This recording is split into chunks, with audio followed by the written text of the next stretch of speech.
हम लोग दिखा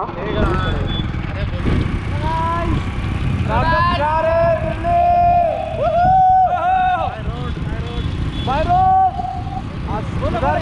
घर में एयरपोर्ट है, देख सकते हैं। थोड़ी देर मिलेंगे जिंदगी का पहला फ्लाइट। तो हाँ जी, आपने बिल्कुल सही सुना।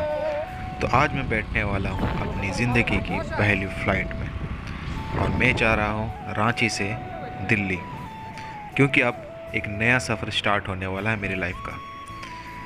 इस वजह से मुझे रांची छोड़ना पड़ा और अब मैं दिल्ली शिफ्ट हो रहा हूँ। सो आगे की कहानी कंटिन्यू करते हैं, बने रहो ब्लॉग में। रांची छोड़ने का डिसीजन मेरे लिए बहुत ही ज़्यादा मुश्किल था, क्योंकि इस शहर से मेरी बहुत सारी यादें जुड़ी हैं।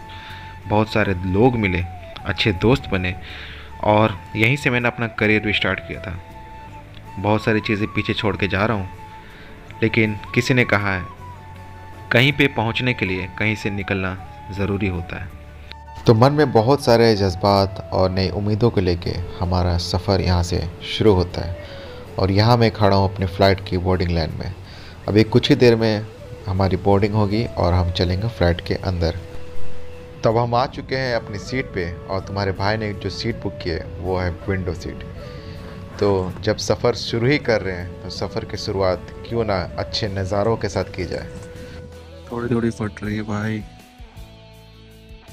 वो तो विंडो सीट है मुझे किस्मत से, क्योंकि लाइफ में बादल इम्पोर्टेंट है बॉस।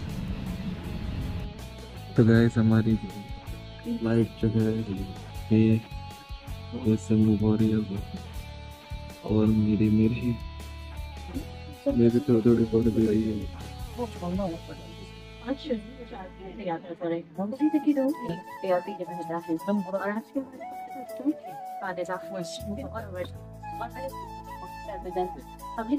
दो खिड़की के मजे।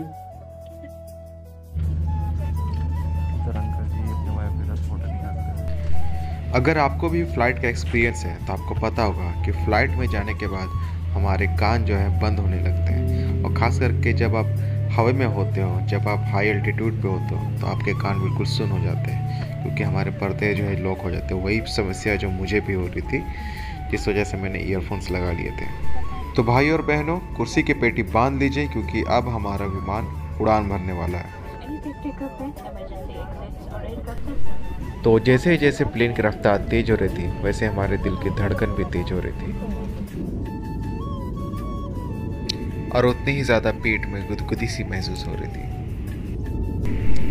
और कुछ ही पलों के बाद मैंने खुद को पहली बार ज़मीन से इतनी ऊंचाई पे महसूस किया, और वो जो फीलिंग थी ना भाई साहब, क्या ही बताऊं, कितना ज़्यादा मज़ा आ रहा था।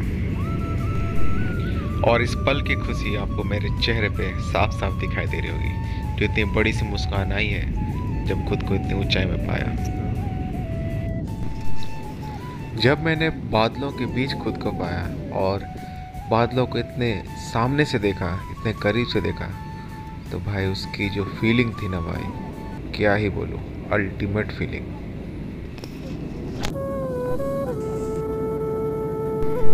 ऐसा लगता है कि आप बादलों पे ही बैठे हो और ये दुनिया थम सी गई है। सब कुछ इतना स्लो मोशन में हो रहा कि लगता है कि बस ये पल ऐसा ही रहे, ये पल कभी ख़त्म ही ना हो।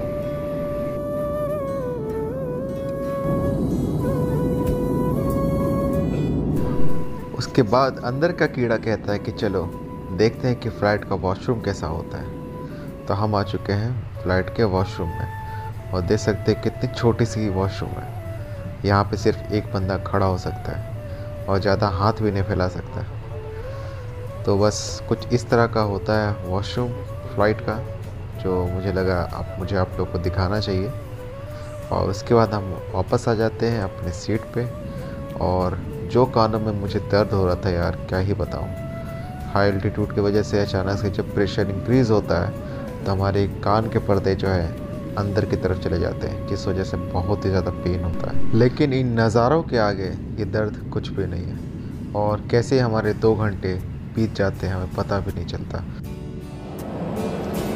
और इसके बाद हमारी फ़्लाइट करीब 2 घंटे के बाद लैंड करती है और हम पहुंचते हैं दिल्ली एयरपोर्ट। और इसके बाद मैंने कुछ खास रिकॉर्ड किया नहीं, क्योंकि मैं अपने पहले प्यार को बहुत ही ज़्यादा मिस कर रहा था। तो अगली वीडियो में आपको मिलवाता हूँ मैं अपने पहले प्यार से।